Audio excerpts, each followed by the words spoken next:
Hello and welcome back to word processing demonstrations of review number 4.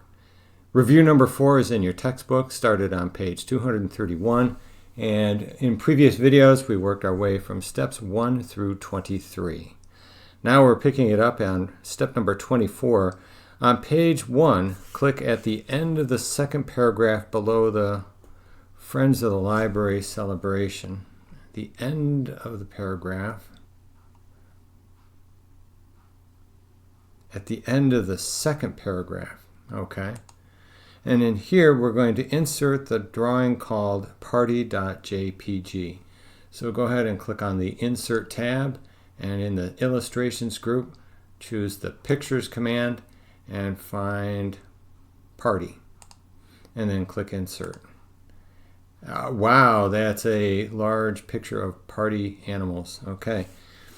All right, so then item 25, we're going to apply text wrapping, square text wrapping, okay? I'm going to use the layout options to do that this time. And let's see, we can find square text wrapping here. Then we're going to change the height of the picture to 1.7 inches.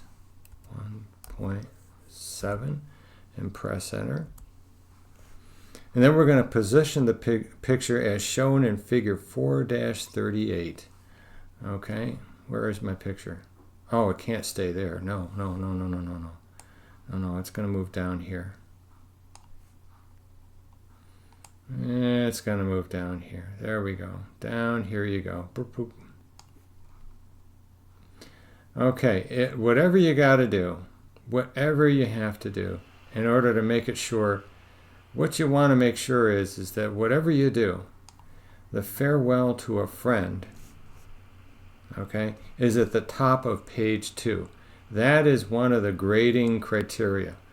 All right? Whatever you do to this, make sure that farewell to a friend is at the top of page 2. Because if I push this off to the right too far, a couple of lines might drift onto the second page. But if I pull back to the left until, and really that's the only criteria. It could be staying underneath this area, but then I got an extra line down there. So yeah, whatever I have to do to move it to the left so that the lines come up and it says farewell to a friend at the top of page 2. Okay, moving on to item 26. It reads, on page 2, click at the end of the first paragraph below the listening to literature. The end of the first paragraph underneath here. Okay, down we go. And we're going to insert the photo called books.jpg. Click on the Insert tab, and here's our picture. And I'm looking for books, and I click Insert. Oh my, that's a big picture. Well, we're going to change that. Worry not, because in the next step, item 27, here's the directions. Make sure you have the whole item selected, and we're going to rotate that. So please make sure you have Picture Format as your tab. And then on the right-hand side of the ribbon, look for the Arrange group. And within the Arrange group, look for the Rotate command. And we're going to rotate this one to the right so that the books are standing upright, or positioned vertically, as they say in the text. Then we're going to change the photo's height to 1.2 inches. So we're going to change the height to 1.2. And then we're going to retain the default width, which we did. And then we're going to apply the text wrapping tight. Text wrapping will be called tight. So I'm using the layout options here, and I'm looking for the tight. No, that's through. There it is. It's the top middle option here. All right. And then we're going to make sure that this item is fixed position on the page. And then we're going to remove the photo's background. Now this is a new option. All right. Make sure you've selected this. We don't need the layout options at this point. On the Picture Format tab and the ribbon on the top left-hand side where it says Remove Background. There it is on the far left-hand side. And it shows that there is background there. Even though the background is white, it does show that it's there. So all we're going to do is choose to keep the changes. There it is. Then we're going to move the figure to the left.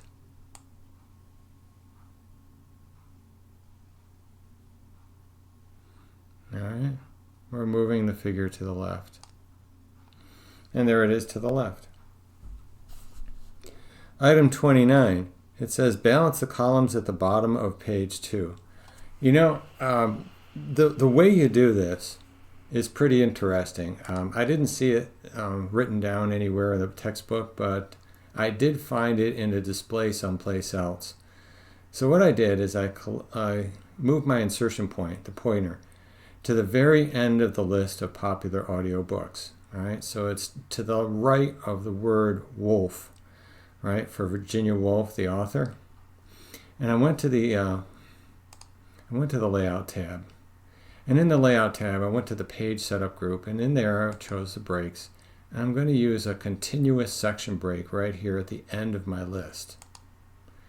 And for some reason, that managed to balance my list pretty nicely. So that's another grading criteria. All right, you want 1984. The book 1984 is at the top of the first list. Moby Dick is at the top of the middle list. And The Great Gatsby is the top of the third list. Okay. We're going to continue on if we can. So we're going to insert a box outline of the default style and width for the entire document. Okay. I'm going to click on the Design tab. Okay. And on the far right hand side in the page borders, I'm going to choose box. Oh, this is exciting. What color shall we use? What color shall we use?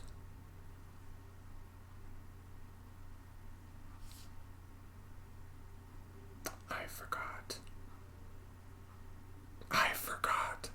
How do you know what color to use? So you bail out.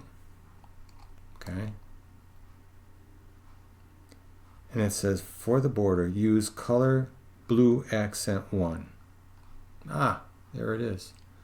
Page border, box, color, blue accent 1. And it doesn't tell me anything else about this. Make additional adjustments as necessary. Okay, I'm going to leave everything else as its default. Click OK. And there's my border. So it would be really helpful at this point. Make sure that you look at your document and make sure that everything you have is inside the border. Because if it's not, it's going to look funny when you go to the print. Okay? All right. Item 31. In the second line on page 2, replace Otis Boswell with your first and last names. You know what? It might be easy enough to just Control F to go find and look for the word. That's not what I meant. Otis. And there's Otis. Okay, there he is. Farewell to a friend. You can remove Otis's name and mention that you are retiring. And then Otis begins over here. Now, if you want to change the pronouns throughout the paragraph to match your gender, that's fine too. But I won't be grading that particular item. Then I want you to save your work once and close it. No, don't close it yet. File and save. Then click on File, Save As.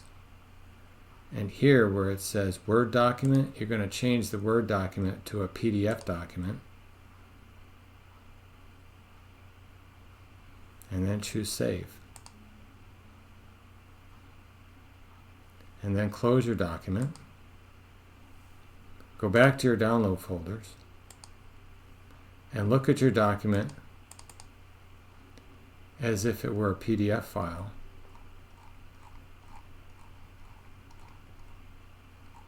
Pretty good, right? Then right-click and open your PDF file.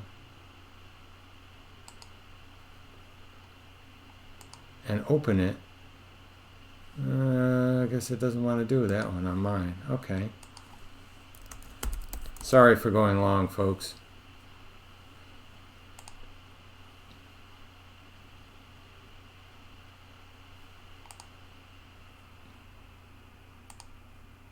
I'm opening my PDF document with Microsoft Word to see what happens. That's what the author asked us to do. All right, Word is going to convert the PDF file.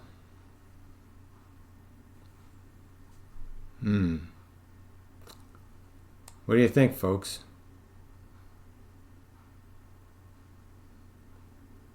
Am I going to do that twice? Probably not. What I would do if I had to make changes in my document would be to go to the original document and then resave on top of my PDF file. Okay, so the files are closed and you're going to upload all of the required documents to your Google Classroom. And that concludes review number 4. Review number 4. Thank you and good luck on your journey.